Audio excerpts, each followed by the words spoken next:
Om Namo Bhagavate Vasudevaya. A chamada está sendo gravada. Om Namo Bhagavate Vasudevaya. Om Namo Bhagavate Vasudevaya. Canto 1, capítulo 8. Oração da rainha de Kunti e a salvação de Paraxite. Verso 17. Assim salva da radiação do Brahmastra, Kunti, a casta devota do Senhor, e seus 5 filhos, e Draupadi dirigiu-se ao Senhor Krishna quando ele começou a partir para casa. Verso 18. Shiramati Kunti disse: ó Krishna, ofereço-vos minhas reverências, porque sois a personalidade original e não sois afetado pelas qualidades do mundo material. Vós existes tanto dentro como fora de tudo, e, ainda assim, sois invisível para todos. Verso 17. Assim salva da radiação da Brahmastra Kunti e a casta devota do Senhor, e seus 5 filhos, e Draupadi, dirigiram-se ao Senhor Krishna, quando ele começou a partir para casa. Verso 18. Shri Kunti disse: ó Krishna, ofereço-vos minhas reverências, porque sois a personalidade original, e não sois afetado pelas qualidades do mundo material. Vós existes tanto dentro como fora de tudo, e ainda assim sois invisível para todos. Eu vou fazer o sânscrito. Verso 17. Om Brahma Tejo Vinirmuktar Atmajai Saha Krishnaya Prayana Bhimukam Krishnam Idam Maha Pritha Sati. Verso 18.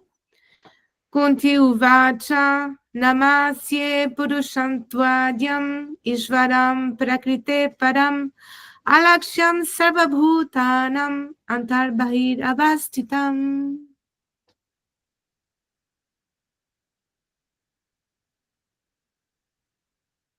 Só um minuto, por favor.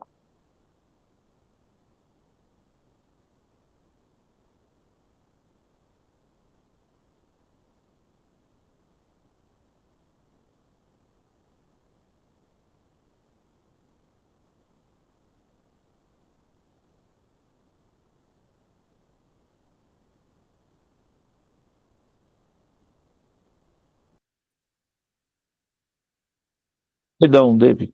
Você tinha concluído? Eu li o Manda. sânscrito. A Gabriela leu o português, eu li o sânscrito, sim. Muito bem. Om Gyana Timiranda Syagana Jana Shalakaya Chakshurun Militan Yena Tasmai Shri Gurave Namaha Vanchakalpa Tarubhya Kripa Sindhubhya Vacha Pachitanan Pavanebhyo Vaishnavibhyo Namo Namaha Sadhu Kripa Kita Hare Krishna Krishna Krishna Hare Hare Hare Rama Rama Rama Hare Hare Hare Om Shanti, Namaste Om Tat Sat, Hare Krishna. Muito bem, muito bom dia a todos presentes na sala. Nós vamos dar então a sequência. Obrigado, Gabriela, pela leitura dos Gotas Védicas, né, aos condutores da sala dos mantras, a Tulasi, Renata Magna, né, que conduziram a sala dos mantras para o nosso benefício. E agora nós vamos então fazer, né, a interpretação do mantra. Tá? Então, olha só.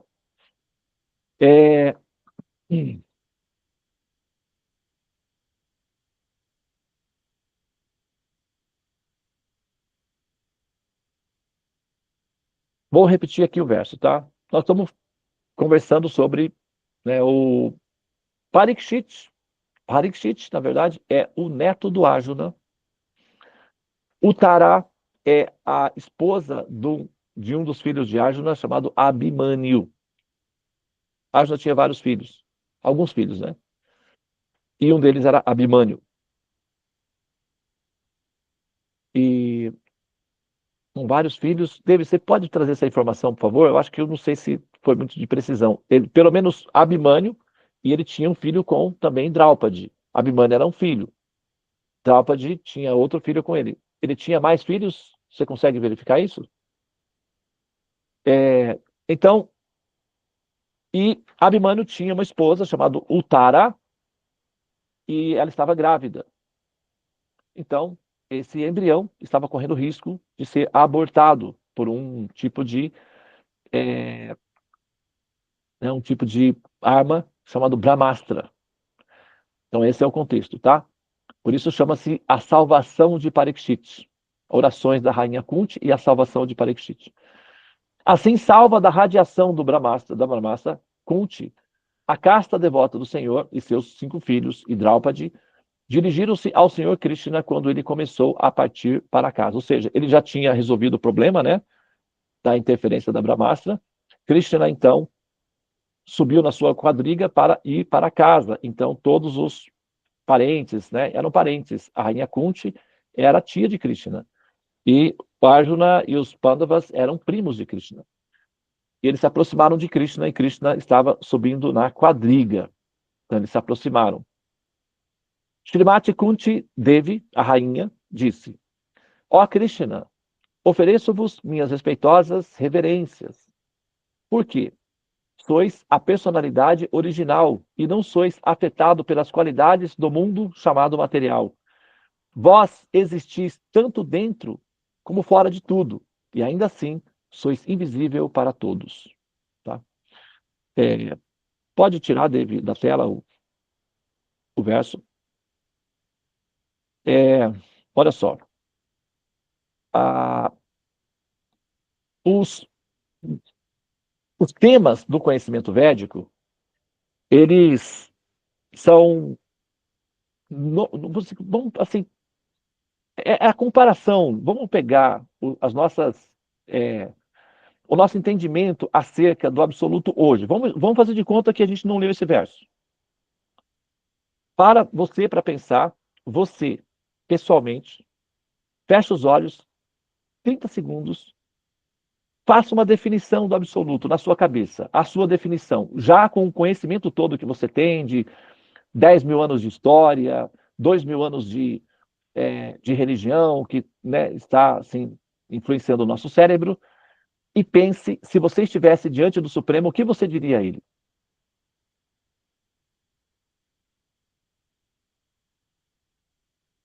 Muito bem. Depois você pode fazer esse exercício individualmente, tá?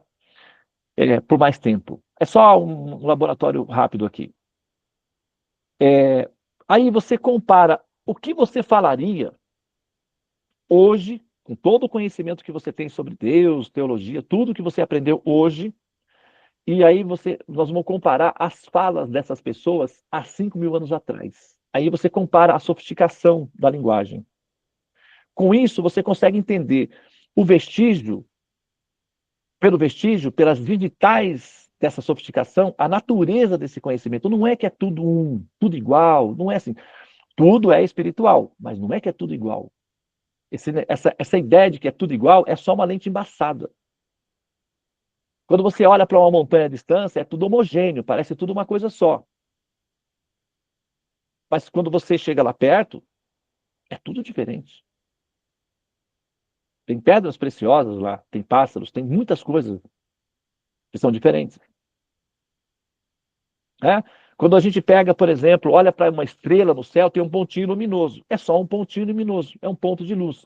Com um telescópio, com o Hubble, aquele pontinho se torna um aglomerado de galáxias.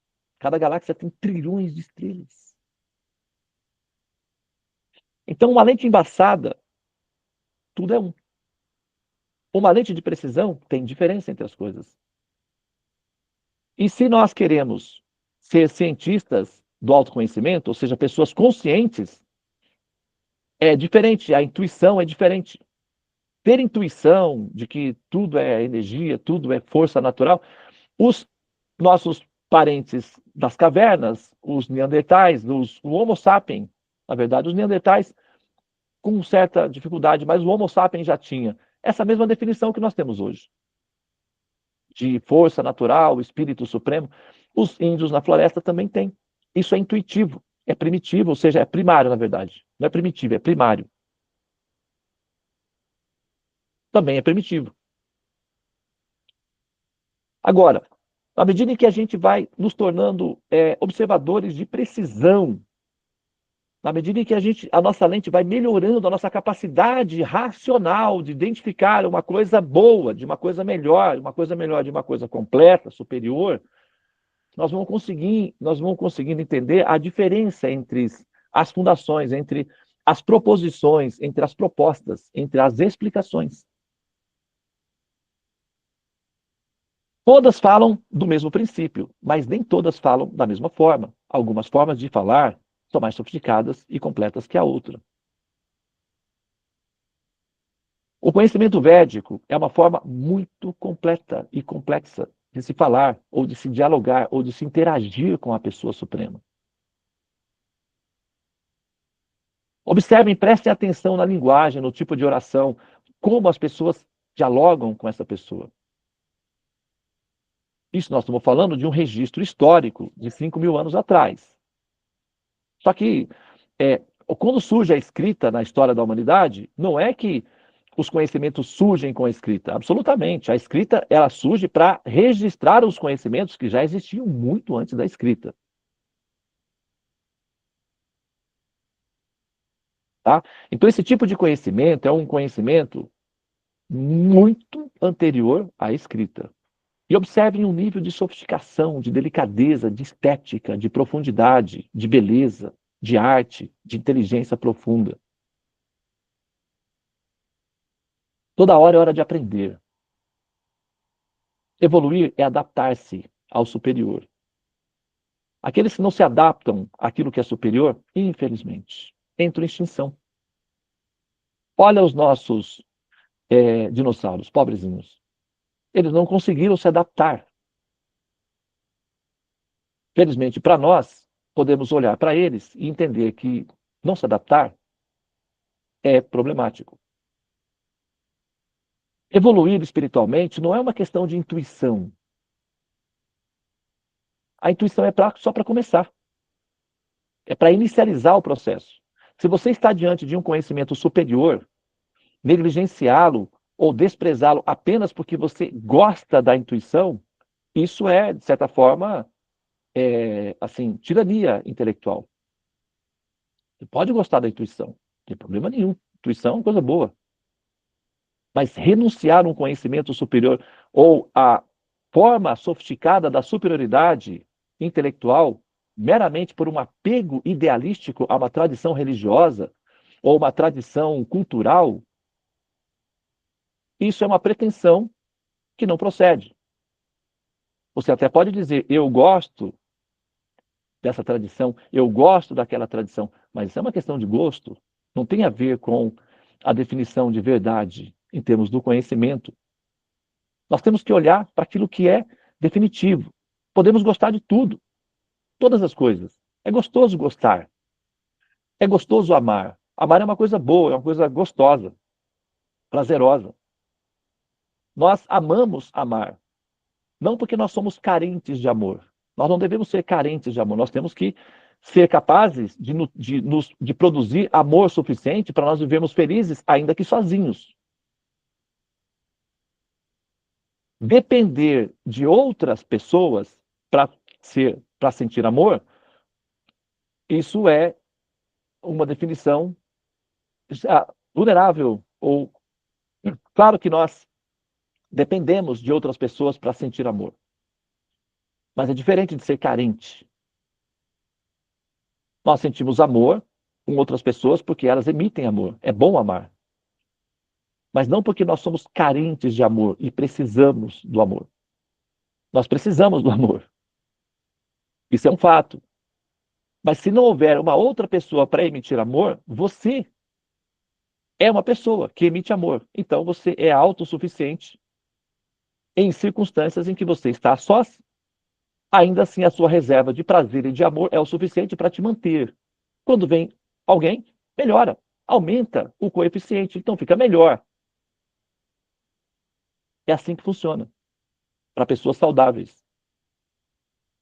Então, gostar das religiões, gostar de ser espiritualista, gostar de transitar entre os caminhos da religião, isso é bom, é uma coisa boa, é uma coisa gostosa.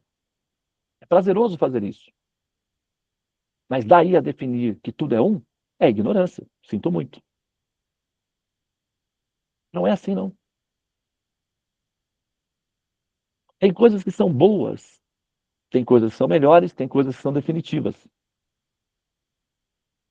Uma coisa superior não elimina o prazer de experimentar uma coisa menor. Por exemplo, você tem um telefone celular. É superior ao telefone da vovó, que está lá com um fiozinho na parede. É ou não é? Você sabe que é. Você não vai dizer que telefone é tudo um. Você não fala isso, você fala. Ah, telefone é tudo um. Você fala isso? Você não fala isso. Por que você não fala isso? Porque você tem percepção, razão, experiência racional. Agora, se você for lá e pegar o telefone da vovó e discar, funciona? Funciona. Não é gostoso falar por um telefone sem fio? Faz a experiência, é uma delícia. É divertido. Você falar por um telefone, atualmente, quase ninguém faz isso. Mas se você pegar um telefone e discar, é uma experiência divertida. E funciona. Não é que você ter um telefone celular se inviabiliza a sua capacidade de experimentar prazer em falar por um telefone com fio. Você continua tendo prazer disso. Mas você não vai dizer que telefone é tudo igual. Então não é tudo igual. Nós temos que dar valor e dignidade às coisas de acordo com o valor e a dignidade que elas têm. Isso é racional. O conhecimento védico deve receber valor e dignidade superior. E não tem a ver com a minha opinião pessoal. Isso é uma questão racional e pode ser observado pelas digitais que ele deixa. Por exemplo, eu poderia dar centenas de exemplos, tá? Vou dar um só. Cultura védica não é baseada em escravidão, por exemplo. Não existem escravos na cultura védica. Dá um passeio em todas as outras culturas e religiões. Tem religião que tem livros sagrados que ensina como tratar um escravo. Tem religiões que falam, você pode bater no seu escravo, mas não pode matar. Você pode chegar perto da morte, mas não pode matar, porque se matar é pecado. Mas se bater e ele sobreviver, está tudo certo. Está escrito nos livros sagrados da religião. Tem religião que autoriza o pai da própria filha como moeda de troca para salvar a própria vida. Tem religiões, tem livros que escrevem sobre isso. Você não vai encontrar, dentro da cultura védica, um único texto ensinando a como maltratar o seu escravo, porque você não vai encontrar escravos. Só esse pequeno dado já faria da cultura védica um conhecimento superior. Se precisar, nós damos outros, mas esse já é o suficiente para bons entendedores. Então, quando a gente compara os conhecimentos, e a gente dá valor aos conhecimentos em termos da sua dimensão, de importância, você também prepara o seu cérebro profundo para receber aquele conhecimento. Porque enquanto você trata aquele conhecimento com uma dignidade inferior, ele não é assimilado. Porque a configuração é como senha de Wi-Fi. Se você coloca a senha de Wi-Fi com um detalhezinho errado, você não entra, você não tem acesso. Então, para você entender o conhecimento védico, se você quer aprender o conhecimento védico, você tem que dar a ele um valor superior. Se você não der esse valor superior, você não o entende. Eu sinto muito. Não há o que fazer.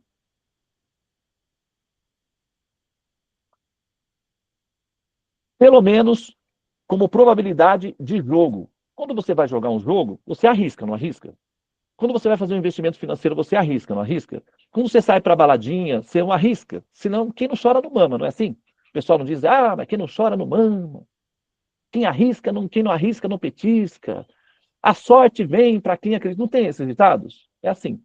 É um jogo, não é? A vida é um jogo. Então, você faz da seguinte maneira: joga, apenas joga, não precisa acreditar, porque não é necessário. Faz um jogo. Aposta que o conhecimento védico seja superior. Só uma aposta. E vê o que acontece. Se funcionar a aposta, você continua apostando. Se você ganhar, aposta de novo. Se você foi para aquela baladinha e você conseguiu um parceirinho, uma parceirinha ali, legal, vou voltar lá, porque lá ali rola. O cara que sai para pescar, ele vai num poço e ali começa a pescar um peixe, pô, aqui dá, eu vou voltar. O cara vai para um país, ele vai e ganha uma grana boa, constrói uma casa no país, eu vou voltar para aquele país, porque lá dá para trabalhar, dá para ganhar. É assim que funciona.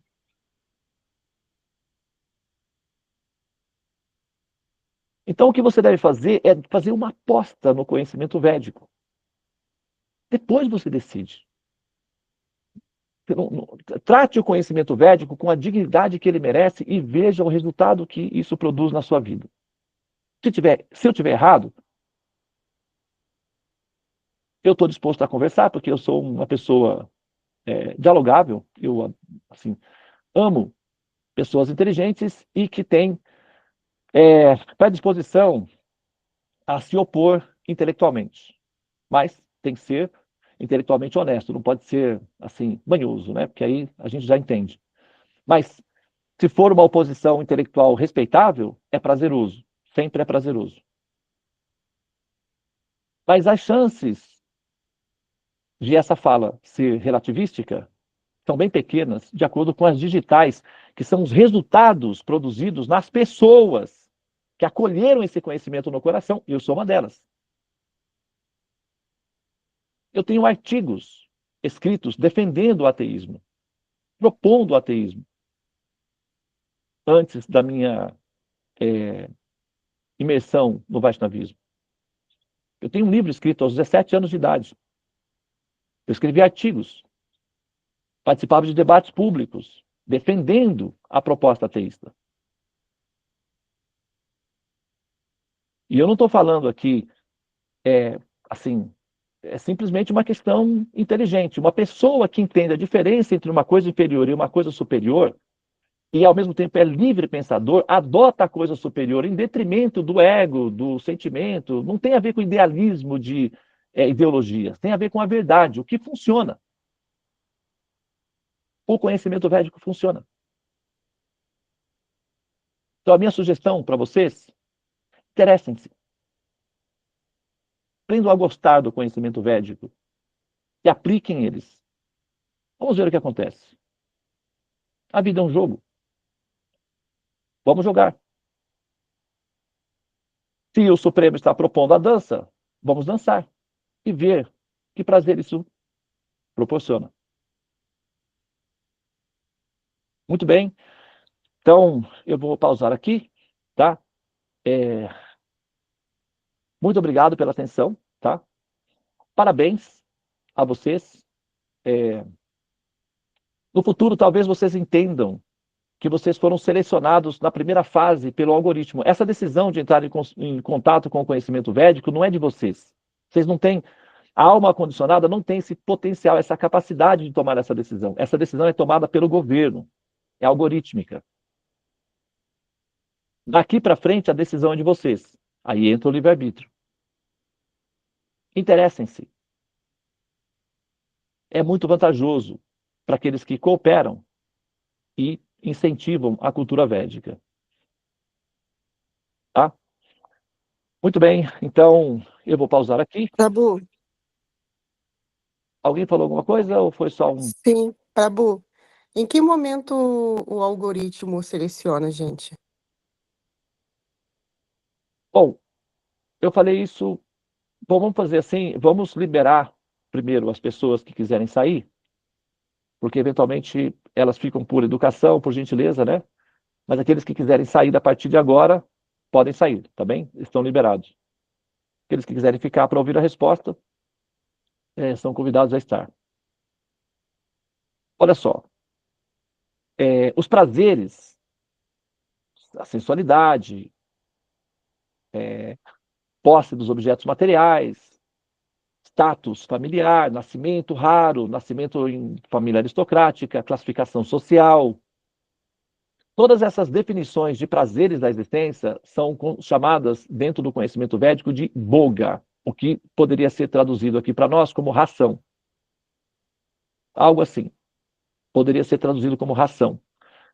Então, as almas condicionadas são como embriões se alimentando de ração, que é a comida básica. Comer, dormir e fazer as coisas que as pessoas sentem prazer. Isso é genérico. Os animais fazem, os insetos fazem, os vermes fazem. O nosso mestre Prabhupada, ele costumava fazer uma referência, assim, um silogismo, né? De que é um aforismo, né? De que os homens, os animais, comem, dormem, se divertem, sentem prazer e andam sobre 4 patas. Os homens fazem as mesmas coisas, só que sobre 4 rodas. Então, os prazeres que o ser humano experimenta é inerente ou semelhante aos prazeres que os animais, insetos também sentem. Não tem diferença em termos da boga ou do desfrute da cota, é a mesma coisa. Os animais sentem prazer sexual, dormem, comem, se defendem, têm prazeres, andam por aí, etc. E o ser humano também faz a mesma coisa. A diferença é que é o seguinte, como as almas, elas condicionadas, elas estão em celas ou incubadoras, então a ração tem a cota de prazer tem um certo teto, isso é previsível. Tá? Então, já existe uma previsão de tempo, de uma estimativa de tempo em que a alma condicionada consegue sobreviver dentro das celas. É igual o casulo de uma borboleta, o ventre de uma mãe, igual uma casinha de uma abelha, de uma larva de abelha. Tem um prazo de validade de suporte dentro daquele ambiente. Depois ela é colocada para fora.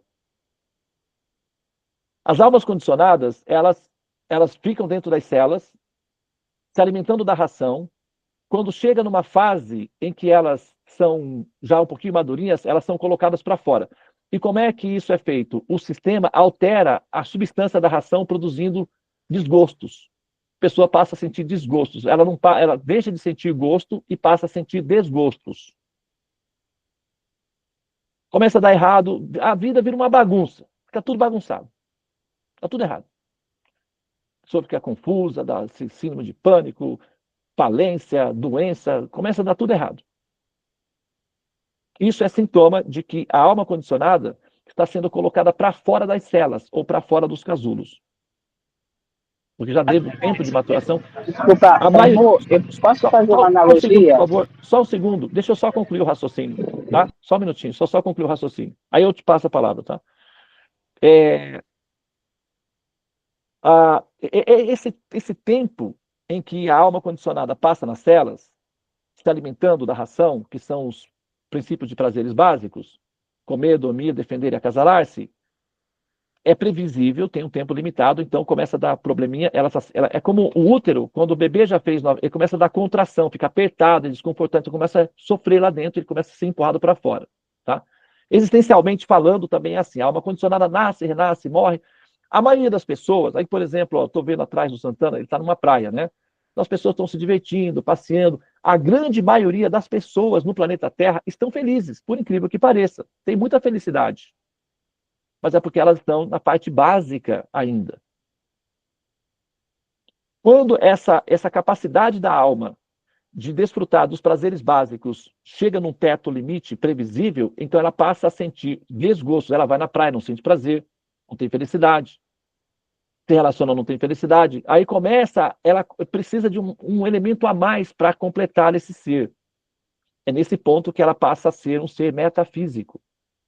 Ela passa a conjecturar o sentido fundamental do ato de existir, o que significa a existência, começa a pensar do ponto de vista transcendente. Nesse ponto, o algoritmo identifica certos comportamentos que é por digitais, de que essa alma já está pronta para ser selecionada. Então, o algoritmo faz a primeira seleção e coloca essas almas condicionadas em contato com técnicos que são representantes do governo, que qualificam essas almas para entenderem a função da criação e se encaminharem na direção para fora das celas. Essa é a função do guru. Essa é a minha função. Eventualmente, algumas de vocês vão entender isso. Aquelas que entenderem, eu consigo levar até as saídas. A decisão de sair sempre será sua. Mas nós, que somos representantes do governo, temos a capacidade e a autorização de levá-los até a porta de saída. Decidir sair será uma decisão sua. Essa decisão não é algorítmica, é orgânica, visceral e consciente. Depende de conhecimento. A decisão de se interessar pelos conhecimentos é inicial. É quando você passa a ficar lúcido dentro do processo da evolução. A evolução é intuitiva apenas enquanto você está na fase embrionária. Depois passa a ser racional, consciente, orgânica, viva, visual.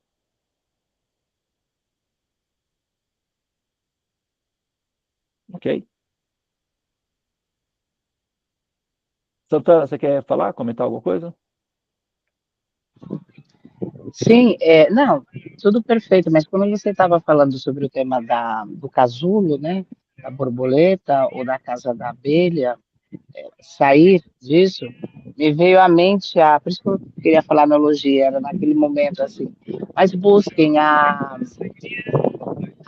o mito da caverna de Platão, que é a história de que todos estavam dentro da caverna, a mitologia grega, e a realidade para eles eram as sombras, porque dentro da caverna tinha o fogo, tá?